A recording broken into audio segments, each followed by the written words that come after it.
Que a graça e a paz do Senhor esteja com você. Vamos dar continuidade ao nosso curso de especialização em teologia protestante e hoje falarei sobre John Hus. Pessoas que influenciaram John Hus. John Wycliffe, o reformador inglês, que contestou a infalibilidade papal ao dizer: infalível só Deus. Uma vez que ele atacou o conceito de infalibilidade papal, também contestou aquela ideia sacramentalista que somente a igreja podia fazer a mediação entre os homens e Deus. Wycliffe é o precursor da doutrina do sacerdócio universal, que ensina que todo crente deve ter consciência da sua própria salvação e tratar deste assunto diretamente com Deus, sem nenhum mediador, nem padres, nem confessionários, nem igrejas, nem religiões. O homem diante de Deus. John Wycliffe também contestava o sacramentalismo católico, que ensinava que o sacerdote ia, pela palavra dele, unir o elemento material com o elemento espiritual e assim sacramentar algum elemento físico, como a água do batismo, o pão e o vinho da ceia ou o óleo da unção. Wycliffe contestou tudo isso, dizendo: não passam de superstições, coisas da imaginação humana. Wycliffe influenciou Jerônimo de Praga. E Jerônimo se tornou um pregador contundente na cidade de Praga, convertendo muitas e muitas pessoas, retirando-as daquela noção católico-romana para uma noção pré-reformada. É chamada de pré-reformada porque ainda a reforma vai acontecer. Mas Jerônimo de Praga influenciou John Hus. Tanto John Wycliffe quanto Jerônimo de Praga influenciaram John Hus.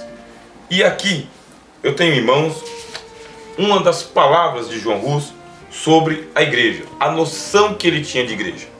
Você que está participando desse curso de especialização deve absorver muito daquilo que os pré-reformadores passaram para os reformadores. Eles estão distanciados por um tempo de aproximadamente 250 anos. Entre John Wycliffe, Jerônimo de Praga, John Hus e Martinho Lutero, você vai ter aproximadamente aí 200 anos de distanciamento. E tudo aquilo que foi escrito anterior a Lutero e aos reformadores, a Igreja Católica perseguiu, porque ela tinha um índex e através do índex ela autorizava que os livros fossem publicados e lidos, ou então os condenava como heréticos e os mandava ser queimados, inclusive perseguindo os seus autores também. Jerônimo de Praga, por exemplo, ele foi convocado pela Igreja Católica para que ele se retratasse. Ele recebeu o indulto e por causa do indulto ele confiou de que ele não seria morto. Lá, diante dos seus algozes, dos seus acusadores, ele foi levado a se retratar, assinar a retratação. E o que era a retratação? É o reconhecimento de que ele havia escrito coisas heréticas e ensinado doutrinas heréticas e que por isso ele tinha que se penitenciar. Jerônimo assinou o documento de retratação. No entanto, os seus algozes, temendo que eles, ao ser liberto, ao voltar para Praga, voltasse a pregar as mesmas coisas que anteriormente, resolveram condená-lo à fogueira. Diz a história que Jerônimo olhava para a mão que havia assinado a retratação e ele se entristecia muito, se condoía muito. E ele dizia: você, mão, será a primeira parte do meu corpo que será queimada, porque com você eu assinei um documento de negação do meu Senhor. E ele se martirizava por causa disso. Muitos dos escritos de Jerônimo de Praga chegaram a John Hus, assim como os de Wycliffe também chegaram a John Hus, e o levou a aperfeiçoar a sua noção de igreja. Qual que é o pensamento protestante sobre a igreja? Não é o mesmo pensamento católico romano, e nem mesmo oriental. Porque para os orientais, de fala grega, da igreja ortodoxa, a igreja ela é uma mediadora dos mistérios de Deus. ela é essencial para a salvação da alma. Aqueles que pertencem à igreja ortodoxa grega ou igreja oriental têm o eclesiocentrismo, a eclesiologia, a existência da igreja em alto preço, dizendo que a igreja é substancial para a salvação, que ela é um mistério. Sendo um mistério, só tem salvação aqueles que a igreja alcançar e que a ela se agregarem por participar dos mistérios que a igreja celebra. Os católicos romanos também têm uma eclesiologia muito bem elaborada, dizendo que a igreja é mediadora entre os homens e Deus. Está exercendo a função sacerdotal como vigária do Filho de Deus, sendo representado pelo Papa, que é o vigário do Filho de Deus, o substituto do Filho de Deus. O pensamento reformado e protestante não dá esta autoridade para a igreja. Não reconhece que ela seja nem mediadora, nem salvadora e nem substituta. A igreja é uma testemunha das obras de Cristo, mas ela é uma ordem de serviço. Ela foi estabelecida por Deus para que ela pudesse anunciar o Evangelho por intermédio de homens e mulheres salvos por fé somente. Isso abre inclusive um precedente para que haja salvação para pessoas que não pertencem à igreja, que tenham ouvido o Evangelho, mas não tenham ido para a igreja. Por quê? Dentro do protestantismo, o sacramentalismo não existe. A infalibilidade também não existe. O eclesiocentrismo é combatido. O pensamento reformado e protestante enxerga somente Cristo como mediador entre Deus e os homens, e somente o Espírito Santo como o substituto do Filho de Deus.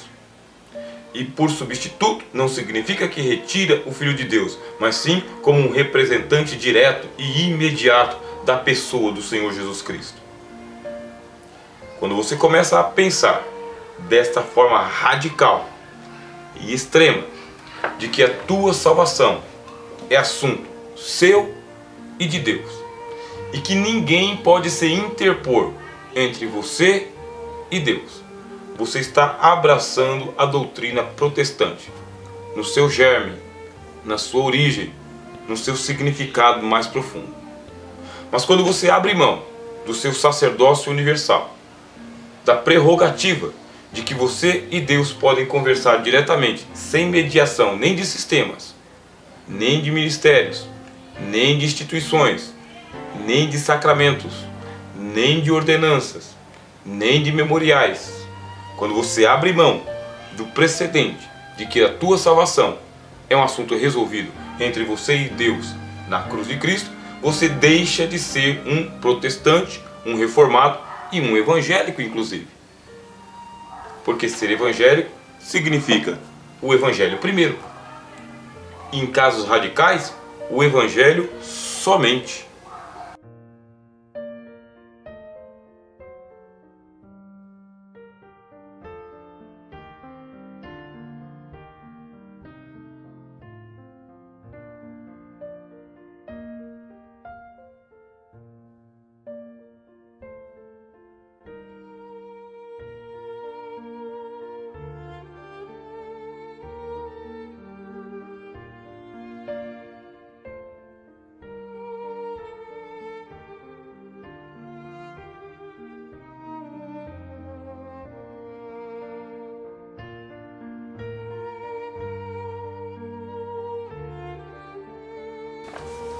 O que John Hus está dizendo?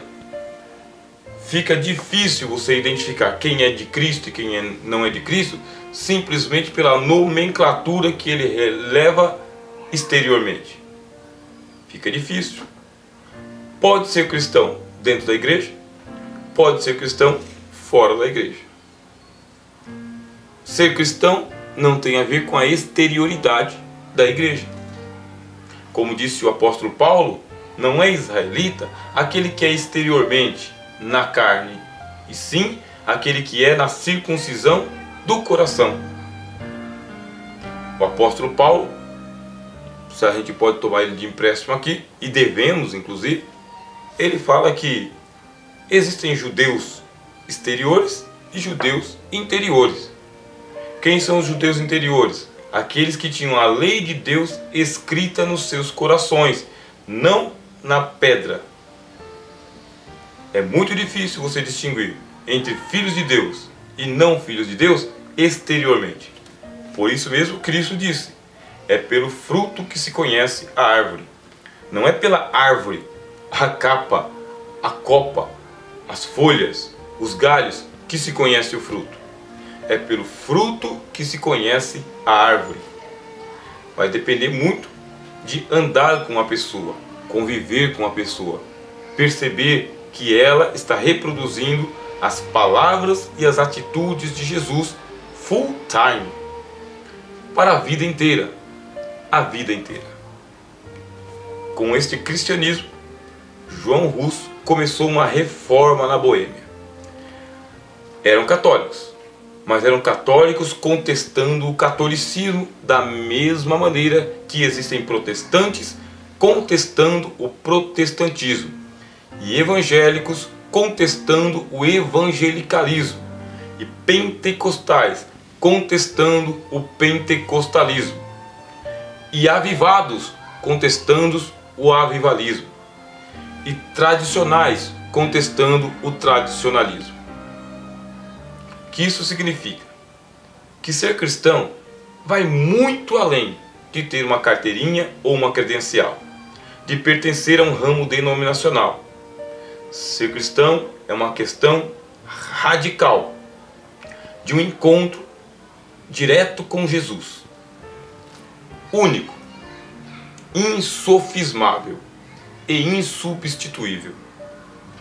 Sabe que nesta ênfase radical de ser cristão não de nome, mas em espírito e em verdade, essa questão radical fez com que, a gente vai estudar um pouquinho mais sobre ele lá na frente, um homem chamado Charles Finney, ele buscasse um avivamento diferenciado para a Igreja de Cristo, porque as pessoas, os cristãos do tempo de Finney, diz Finney, estavam corrompidos na sociedade e pela sociedade e precisavam ter um encontro com Cristo. Preste bem atenção no que eu vou te dizer.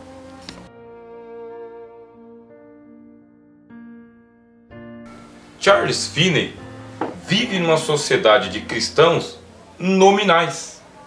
Cristãos nominais são aqueles que estão etiquetados pela igreja porque receberam o batismo, pertencem à membresia, recebem a ceia, estão em comunhão com a sua denominação, leem a Bíblia, mas são nominais.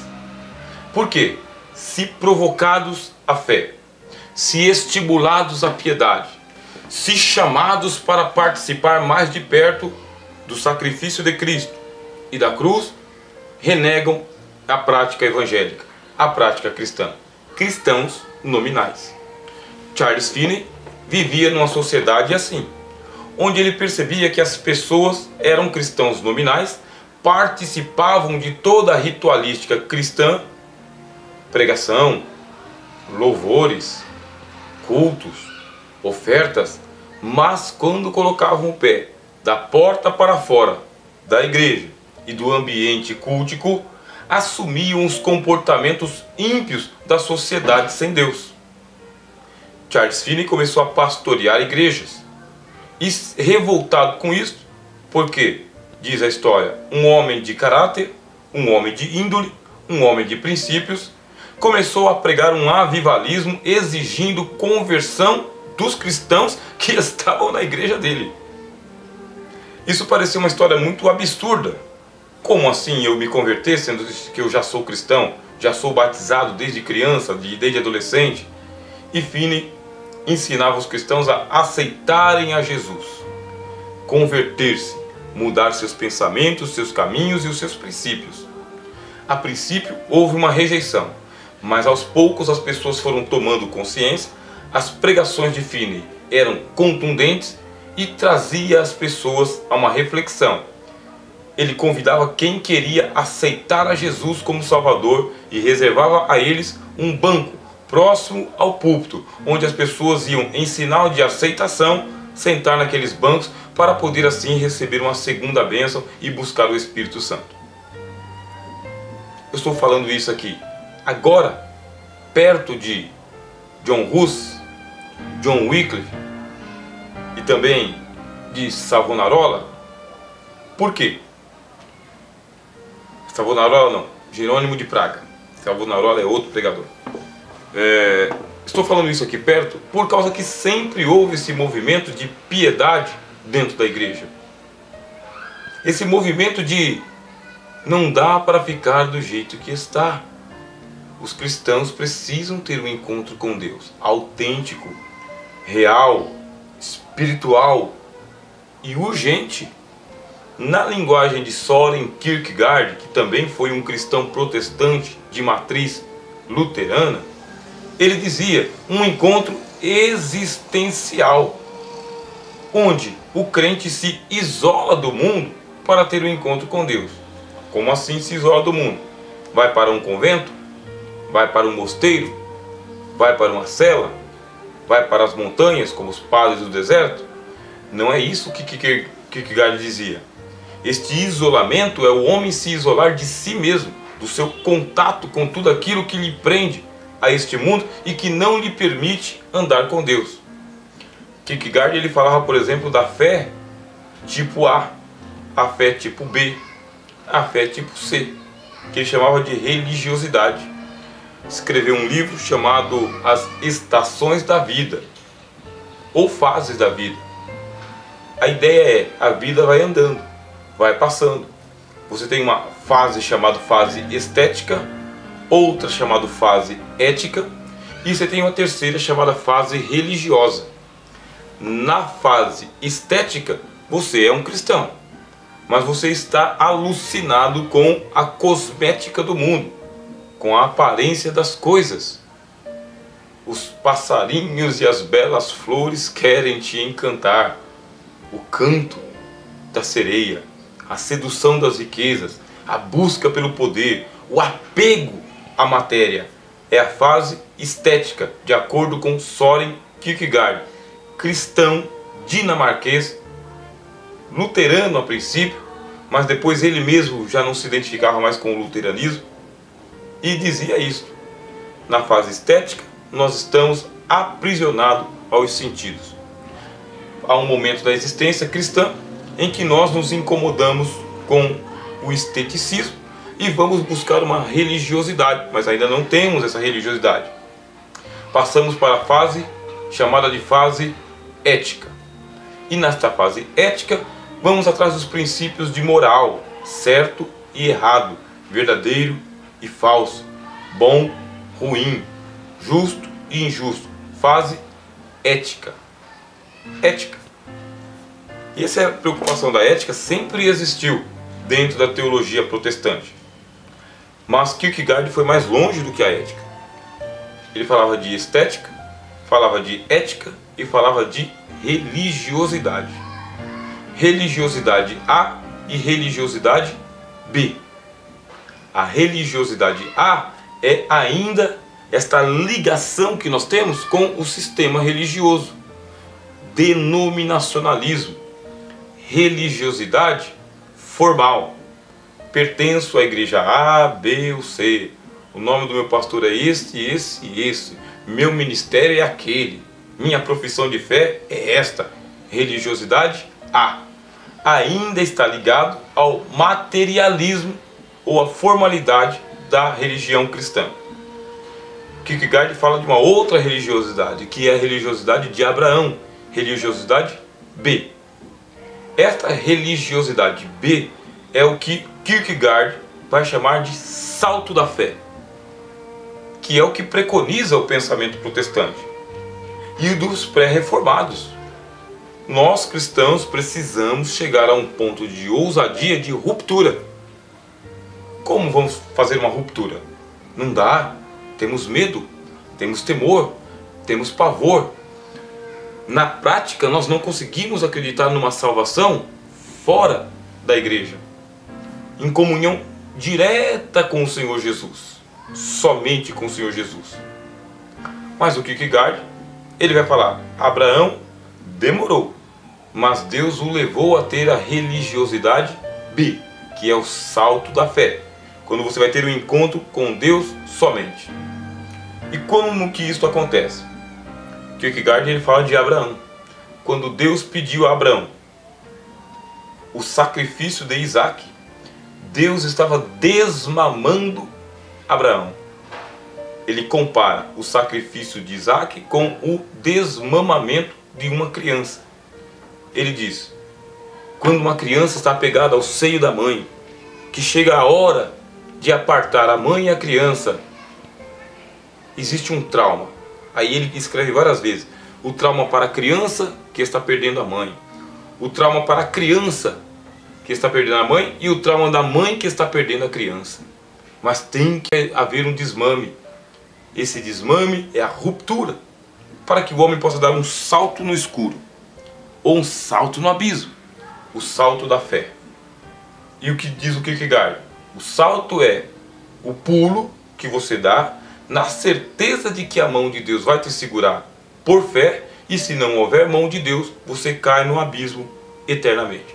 Ou Deus te socorre em seu ato de fé, ou você desmorona e desmonta por inteiro e para sempre.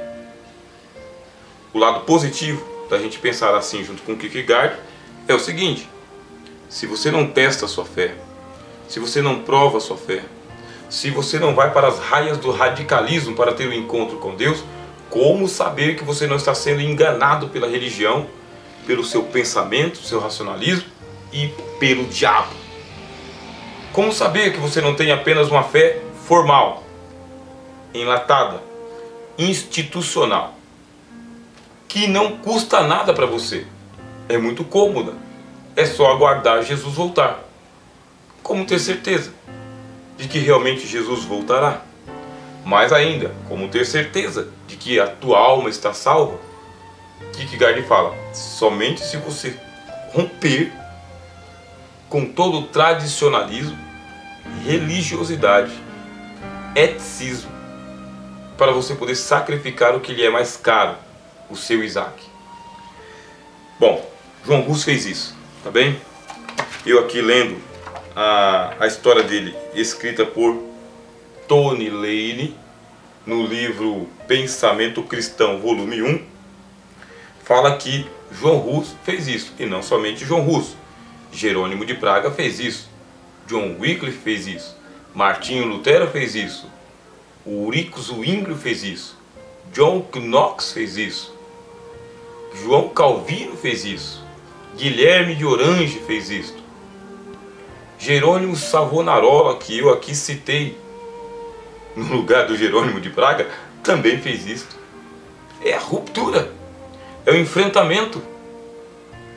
E é um enfrentamento não para ganhar status e nem ibope, e nem importância nacional, política ou religiosa, mas é um enfrentamento por causa da crise de consciência, o desejo de ter um encontro com Deus do lado de cá, agora, neste tempo de vida.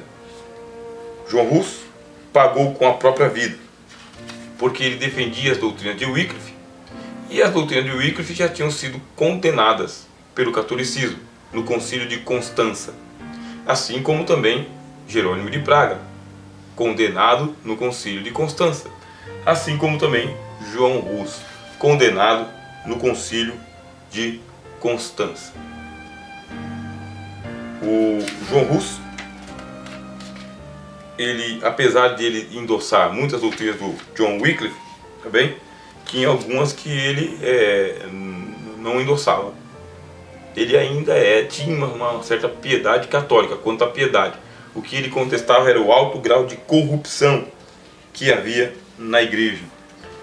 Aqui, ó, quando eu pego aqui a enciclopédia de Bíblia, Teologia e Filosofia do Dr. Martin Russell Norm Champlin, tá bem?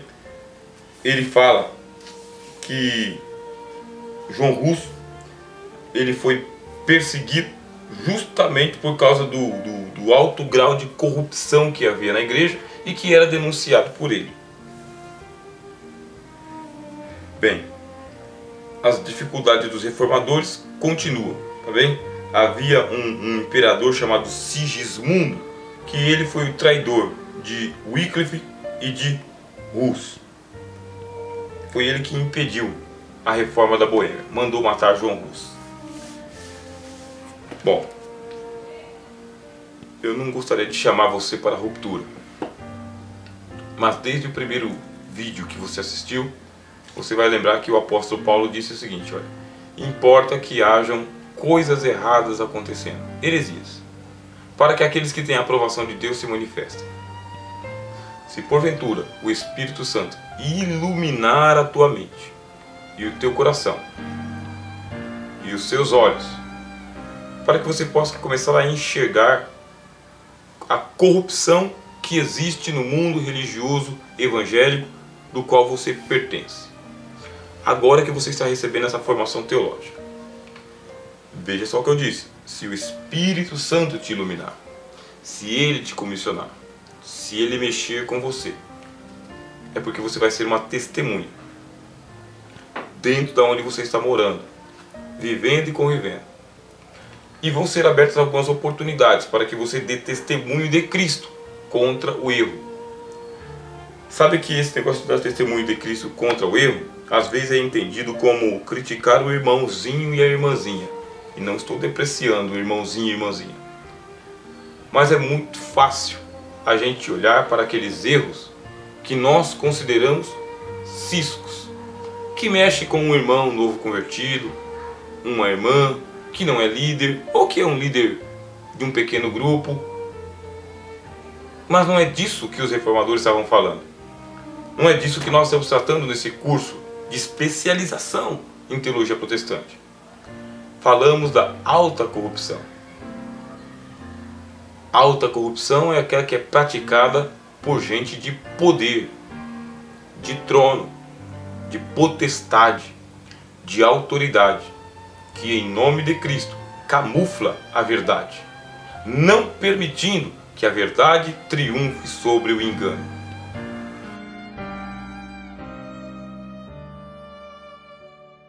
Por isso, preste bastante atenção. Tenha convicção se há um chamado do Espírito Santo para que você seja uma pessoa de espírito protestante ou não. Não é olhar na horizontal, aquele que está ombro a ombro com você, lado a lado com você, na sua altura. Porque o protestantismo mirou em quem está nos postos de comando, nas lideranças, nas hierarquias. Contra esses é muito difícil lutar.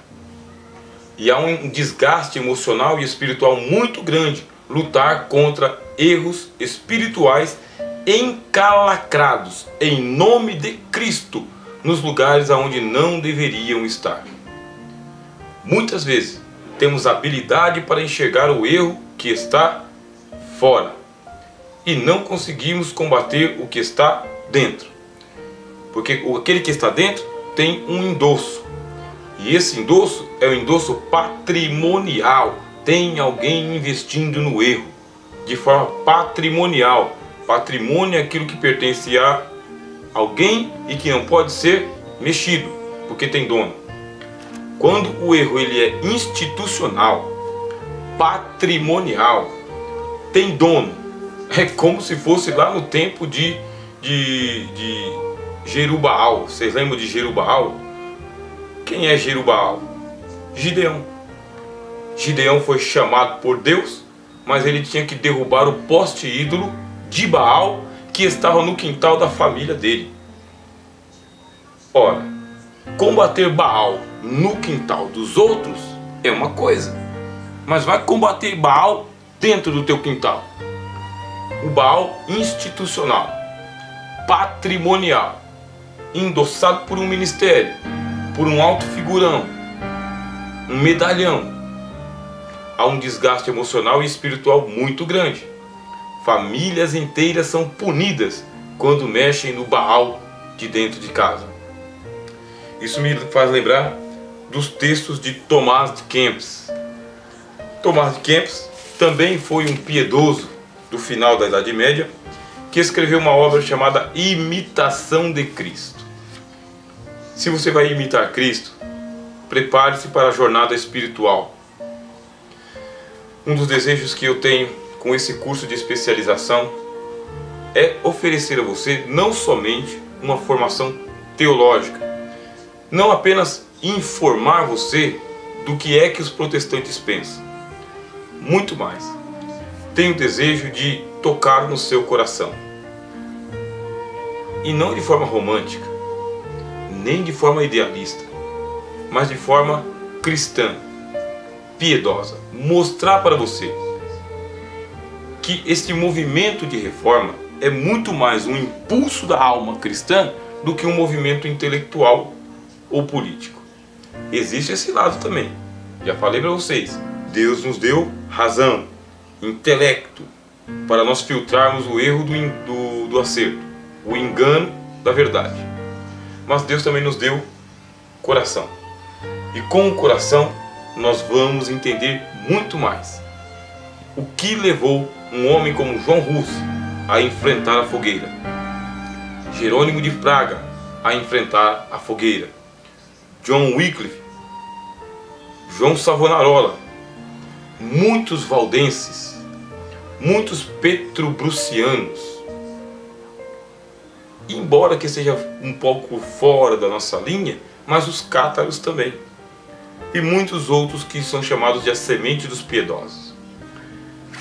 A semente dos piedosos se constitui de pessoas que querem ter um encontro com Deus, querem ter uma vida com Deus, não querem brigar com o mundo, nem desaforar as autoridades, mas querem que a sua fé seja autêntica, real, verdadeira e, na medida de todo o possível, pura e piedosa.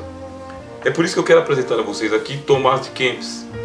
Escreveu um livro chamado Imitação de Cristo, e ele tem uma passagem que ele diz assim: o progresso na vida espiritual é feito não tanto quanto você tem o dom gracioso do conforto espiritual, mas quando pode suportar a eliminação dele com humildade, autonegação e paciência, não permitindo a si mesmo afrouxar em zelo pela oração, ou desistir de todas as outras coisas que em sua prática são normais. Que o Tomás de Kempis está falando: você vai ter uma vida espiritual, mas a autenticidade da sua espiritualidade, lembre do que eu acabei de falar do Søren Kierkegaard e de Abraão, não é quando você está no píncaro da fé, no máximo de um avivamento, de um avivalismo, recebendo o dom do Espírito Santo. A maior expressão da sua espiritualidade é justamente na hora que você perde tudo isto. É na hora da derrota, é na hora do fracasso, é na hora do desmantelamento, do desmonte. Quando você não está no avivamento, quando você se sente fraco, frágil, triste, abatido, abandonado por Deus. Esta é a hora em que a tua espiritualidade só tem um recurso, que é a confiança em Deus e o quarto de orações, a vida de orações. Sabe que não dá para você combater o erro sem oração? Não sabe que não dá para você combater nada sem oração? Nada você pode fazer se você não estiver na presença de Deus. E a presença de Deus, ela não é tangível e nem visível, não é perceptível, mas é presença de Deus. Falando nisso, quero convidar você a levar uma vida de oração.